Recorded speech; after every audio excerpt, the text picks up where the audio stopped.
there is something very interesting going on. And my concern is that it will simply lead to the reelection of Donald Trump in November. And what I'm talking about is that many self-described progressives are turning on longtime progressive heroes, even calling them sellouts in some cases. This has already been happening with Bernie Sanders since last week. It is now happening with Noam Chomsky. Noam Chomsky now says that Donald Trump must be defeated and that Noam Chomsky will vote for Joe Biden, and that this is just ultra clear to Noam Chomsky.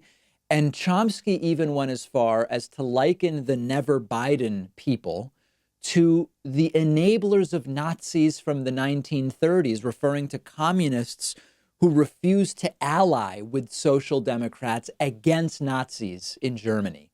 This is enraging many leftists. Let's take a look and then discuss. This is from an interview with Mehdi Hassan. Let's listen very carefully to what Noam Chomsky says. What do you make of the never Biden movement? Well, it also brings up some memories. The early 30s in Germany, the Communist Party, following the Stalinist line at the time, took the position that everybody but us is a social fascist. So there's no difference between the Social Democrats and the Nazis. So therefore, we're not going to join with the Social Democrats to stop the Nazi plague. But we know where that led. Okay, there are many other cases like that, and I think we're seeing a rerun of it. So let's take the position, never Biden. I'm not going to vote for Biden. There is such a thing. There's a thing called arithmetic. We can debate a lot of things, but not arithmetic. Failure to vote for Biden in this election in a swing state amounts to voting for Trump. Takes one vote away from the opposition, same as adding one vote to Trump. So if you decide you want to vote for the destruction of organized human life on Earth, for the sharp increase in threat of nuclear war, for stuffing the judiciary with young lawyers who will make it impossible to do anything for a generation, then do it openly. And with that one video, instantly, many who have for decades revered Noam Chomsky as the standard bearer of progressivism and leftism are now relegated to alleging that Noam Chomsky has sold out, that Chomsky is a tool of the DNC because in the end he ends up voting for Democrats.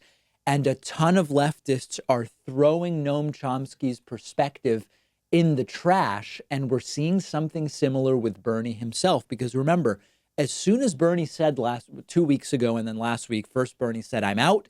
Then Bernie said, I'm endorsing Joe Biden. Then Bernie said it would be irresponsible not to vote for Joe Biden. Just as quickly, those who 3 weeks ago were saying Bernie is the most genuine, trustworthy, honest politician out there are now saying, I don't trust Bernie. He's given in to the DNC. Screw Bernie. I'm never voting for Biden. Bernie has become a tool of the DNC. So this is really important stuff, and I want to break it down in pieces. What we have here are people who have agreed with Bernie and Chomsky for a long time on essentially everything, saying Bernie and Chomsky are wrong on this. That doesn't mean that they've always been wrong. And I actually think that that's fine. That's totally reasonable. Nobody agrees with anyone on everything. I would be falling prey to destructive logical fallacies if I were to say, if you supported Bernie for a long time, you must agree with Bernie that we have to vote for Joe Biden. That would be a fallacy for me to say that. It would be a fallacy for me to say, if you have for decades revered Noam Chomsky as the standard bearer of leftism, you are wrong to now say Chomsky is wrong about Biden. That would be a logical fallacy, and so I'm not going to do that.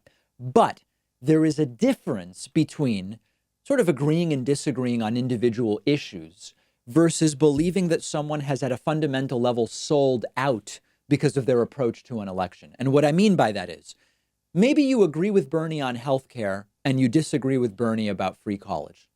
Great. That's fantastic. Let's debate policy. No problem whatsoever. You might agree with Noam Chomsky on imperialism, but you might disagree with Noam Chomsky about education. Great. These are just simple policy disagreements.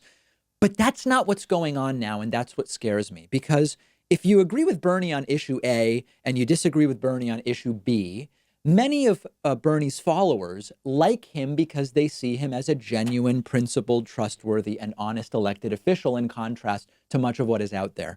To now say, when Bernie says, hey, we got to vote Biden, to now say Bernie has sold out and has collapsed under the pressure of the DNC or whatever, that's not disagreeing on an issue. That's essentially saying you've misjudged the character of Bernie all along. Are you really that bad a judge of character that you were tricked by Bernie for years or decades only to now realize he's sold out as a DNC shill? It's kind of weird. Same thing applies to Chomsky. Saying Chomsky has become a DNC tool because he recognizes the importance of removing Trump, that's not, I agree with Chomsky on war, but I disagree with Chomsky on welfare. That's saying all along, I believed Chomsky to be something totally different than what he is on the basis of saying we've got to remove Trump. Bernie and Chomsky are being realists. They're being harm reducers. They're objectively analyzing the choices. It's down to Biden or Trump. And both Bernie and Chomsky, widely trusted and respected leftist figures, have made a choice that makes sense to them. And now people who revered them for decades are saying these two are untrustworthy.